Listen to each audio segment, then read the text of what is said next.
Leah had always believed she was a patient woman, until the morning a stranger nearly made her spill hot coffee down the front of her only clean blazer. It was a Tuesday in late October, one of those gray Vancouver mornings where the sky looks like it can't quite decide whether to rain or just make everyone miserable without committing to anything. Leah had been standing in line at Grounds and Grace, the coffee shop 2 blocks from her office, for almost 12 minutes. She knew because she'd been watching the clock on her phone, calculating whether she'd still make it to her 9 o'clock meeting, without looking like someone who didn't have her life together. She did have her life together, mostly. She just needed the coffee to prove it. She finally reached the counter, ordered her oat milk latte, stepped to the side to wait, and then a man in a gray coat reached past her and grabbed the cup the barista had just set down. "Excuse me," Leah said. "I think that's mine." He looked at the cup. He looked at her. He had dark eyes and the kind of jaw that probably got him out of trouble more often than it should have. "It says Marcus on it," he said. "It says Leah on it," she said, and took it from his hand. He blinked. Then he looked down at the cup in her hand, and she watched the moment he realized the barista had put 2 cups on the counter at the same time, and he'd taken the wrong one. His was still sitting there, right beside where hers had been. He picked up his own cup slowly. "My mistake." "It's fine," Leah said. Even though her heart was still running a little fast from the confrontation. She was not someone who enjoyed confrontations. She was the person who smiled at rude strangers and then fumed about it in the elevator. She left without looking back. She told her coworker about it over lunch, and her coworker laughed and said, "At least he was good-looking," and Leah said, "That is completely irrelevant," and meant it. She forgot about him by Thursday. Her mother called on a Saturday evening in November, which was never a good sign. Her mother, Gloria, only called on Saturday evenings when she had either cooked too much food or was about to propose something Leah wasn't going to like. "I invited someone for dinner next Sunday," Gloria said. "Who?" "A young man. Very respectful. His mother and I are in the same garden club." Leah set down her book. "You're 31, Leah. I know how old I am, I'm just saying. You work so hard. You never go out. You had that terrible situation with Kevin. Mom, and I'm not saying you need to get married tomorrow, I'm just saying come for dinner. You love my roast chicken." Leah did love her mother's roast chicken. She also knew that no roast chicken was free. "What's his name?" she asked. "Connor. He's 34. He designs buildings. An architect. See? Already you have something to talk about." Leah worked in urban planning. She supposed that was true. "One dinner," she said. "If it's awful, you owe me a month of Sunday dinners with no commentary about my personal life. Deal," her mother said too quickly.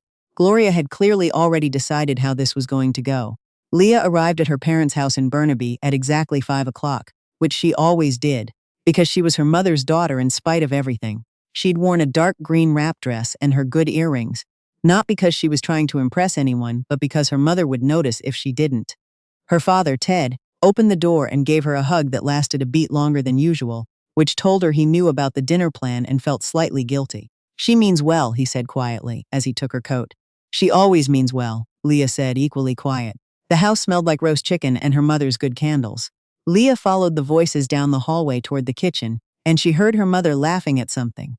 And then she heard a man's voice respond, low and warm, and then she walked through the doorway. The man standing at the kitchen island, holding a glass of white wine and listening to her mother describe the challenge of growing dahlias in a Pacific Northwest climate, looked up when she entered. She recognized him immediately. He recognized her at exactly the same moment. There was a very long, very quiet second in which Leah and the man from Grounds and Grace looked at each other across her mother's kitchen. "Leah," her mother said, beaming, completely unaware. "This is Connor Ashby. His mother, Patricia, is one of my dearest friends from the garden club." Connor set down his wine glass. He extended his hand. His expression was unreadable, but she could see something behind his eyes. Not quite amusement, not quite guilt, something in between. "It's nice to meet you," he said. "Likewise," Leah said. She shook his hand. His grip was firm and brief and entirely professional, and she thought, well, this is going to be the longest dinner of my life. The chicken was excellent, as promised. Connor, Leah discovered over the course of 90 minutes, was either very charming or very good at seeming charming, and she wasn't yet sure which. He talked about his work, sustainable residential design mostly, a few commercial projects, with a kind of quiet enthusiasm that didn't feel like showing off. He asked her questions about urban planning and actually listened to the answers. He helped her father clear the plates without being asked. He did not bring up the coffee shop. Leah did not bring up the coffee shop. Her mother watched the two of them with the barely concealed satisfaction of someone who had been proven right about something, and was exercising enormous restraint in not saying so out loud. At the end of the evening, Leah's father walked Connor to the door, while her mother and Leah washed up. "He's very lovely," Gloria said in a careful, mild, completely unconvincing attempt at neutrality. "He seems fine," Leah said. "Did you give him your number?" "Mom, did you?" She had. He'd asked on the front porch quietly while her father pretended to look at something in the yard. "Yes," she said. Her mother made no sound. She just smiled at the dish she was drying, very intently, and said nothing at all, which was louder than anything she could have said. Connor texted her on Monday. Not that evening, not the next morning, Monday, 2 days later, which Leah noted with reluctant appreciation. He wasn't anxious, and he wasn't playing games. He was just a person with a normal sense of timing. "I feel like we should probably acknowledge the coffee shop at some point," he wrote. She stared at the message for a while. Then she wrote back, "I was thinking we'd just never mention it and pretend it didn't happen." "That seems like a reasonable approach," he replied. "For the record, I really did think it was my cup." "I know. You look genuinely confused." "Was I that obvious?" "A little," she wrote, and before she'd thought too hard about it, she added, "It's fine. You gave it back gracefully. I try." She put her phone face down on her desk and went back to the zoning report she was supposed to be finishing. She did not think about the way he'd said "my mistake" with that brief, almost embarrassed look on his face, as if he genuinely cared about having been wrong. She did not think about this at all. She thought about it a lot. They went for coffee at a different coffee shop, a decision neither of them commented on, the following Saturday. It went well enough that they stayed for 2 hours. He ordered a plain black coffee, which her former boyfriend Kevin would have described as a personality flaw, but which Leah found oddly trustworthy. Kevin had always ordered the most complicated thing on the menu and then complained it wasn't quite right. Connor didn't complain about things. She noticed that about him. He mentioned at one point that a project he'd been working on for 14 months had just fallen through. The client had pulled funding, and he said it the way you might say the weather had been disappointing, with a kind of measured steadiness that she recognized as the particular discipline of someone who has learned to absorb losses and keep going. "That's a lot to lose," she said. He turned his coffee cup slowly on the table. "It is. But I'd rather build the right things slowly than rush into projects that aren't what they should be." She thought about that on the drive home. She thought about it more than was strictly warranted for a first date. The next few months moved in the way that good things sometimes move. Not quickly, not slowly, but with a kind of steady forward motion that you don't fully notice until you look back and realize how far you've come. They had dinners. They went for walks along the seawall on the weekends when the rain held off. She met his friend Joel, who was loud and funny and clearly protective of Connor in the way that people are of friends they've seen get hurt before. Connor met her work colleagues at a holiday party and was patient and genuine, and only slightly lost when the conversation turned to planning regulations, which she appreciated. She met his mother, Patricia, at her parents' garden club Christmas lunch, and felt the particular surreal vertigo of realizing that the person who had set this whole thing in motion was now sitting across from her passing a breadbasket and asking politely about her work commute. "Your mother and I have been friends for almost 8 years, Patricia told her, over dessert. "I knew the moment Gloria mentioned you that I wanted Connor to meet you. She'd shown me a picture. From your cousin's wedding, she carries it in her wallet, and I thought, this one will understand him." "What made you think that?" Leah asked. Patricia considered this. "Gloria said you were the kind of person who tells the truth even when it's uncomfortable." She smiled. "Connor needs that. He has a tendency to be too patient with people. He needs someone who will be honest with him." Leah thought about a man in a gray coat reaching for the wrong cup saying "my mistake" with quiet honesty. "I can do that," she said. It was February when things got harder. Connor had a project, a residential development in East Vancouver, one he'd been consulting on for a colleague named Dean. Dean was the lead architect. Connor had been brought in as a collaborator on the sustainable design component. And Dean, Leah gradually came to understand, was not someone who behaved well when he felt threatened. Connor mentioned it carefully, over dinner at his apartment, the way he mentioned most things, steadily, without drama. Dean had started taking credit for elements of the design that Connor had developed.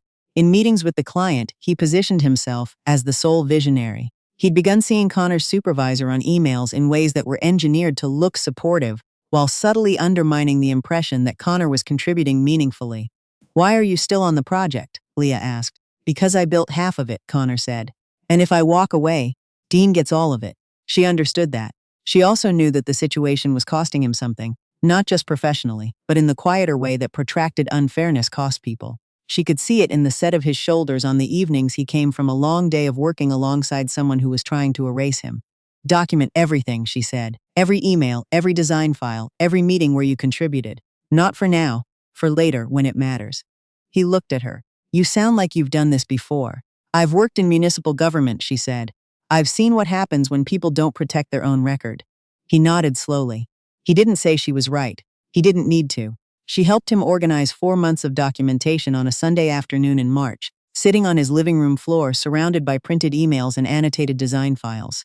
It was not romantic. It was exactly the kind of practical, unglamorous thing that she had come to understand was the true material of trusting someone.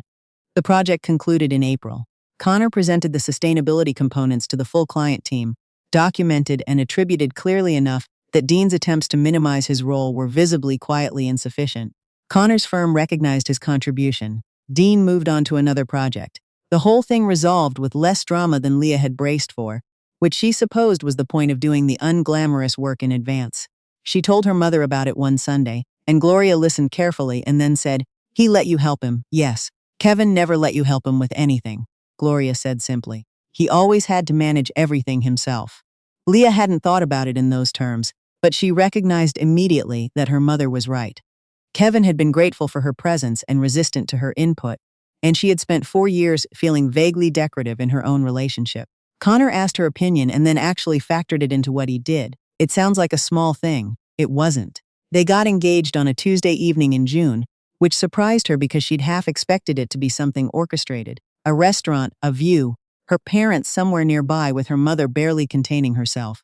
Instead, it was a Tuesday evening in his apartment, after a completely ordinary dinner that she had helped make, and he sat beside her on the couch and said, "I want to marry you. I've known for a while. I didn't want to plan a whole thing because I didn't want you to feel performed at. I just wanted to ask you." She looked at him for a long moment. The ring was simple and very beautiful, and she would have known he picked it himself even without being told. "Yes," she said. "Yeah?" "Yes, Connor." He laughed, and she laughed, and then he put the ring on her finger, and they sat there together in the quiet of a completely ordinary evening, and she thought about all the unremarkable Tuesdays she had lived through before this one. Her mother cried when they told her, in the way Gloria cried at things, quickly and without apology, and then immediately moving on to practical matters. "We'll need to book somewhere soon," she said, reaching for her phone. "Have you thought about whether you want spring or fall? Because spring books fast, everyone wants spring, but fall has better light for photographs," Mom Leah said. "Yes? Thank you." Gloria looked up from her phone. She seemed to understand that Leah wasn't thanking her for the logistical enthusiasm. "I was right, wasn't I?" she said, just quietly enough that only Leah heard. "You were right," Leah said. "Don't make it a thing." Gloria smiled and said nothing and made it a little bit of a thing. Patricia came for dinner the week after the engagement, and the 4 of them, Leah, Connor, Gloria, and Patricia, sat around her parents' table in Burnaby and ate the same roast chicken that had been on the table the first night. And Leah thought about how strange and ordinary and quietly perfect it was that this had started with 2 women comparing notes on dahlias and ended here. Near the end of the evening, Patricia put an envelope on the table and pushed it toward Leah. "I wrote you a letter," she said. "When I first suggested Connor meet you, I didn't give it to him because I didn't want to put pressure on either of you. But I want you to have it now." Leah opened it. The letter was 2 pages, handwritten in careful, clear script. It described what Patricia had observed of Connor over the years. His patience, his steadiness, the way he sat with hard things instead of running from them.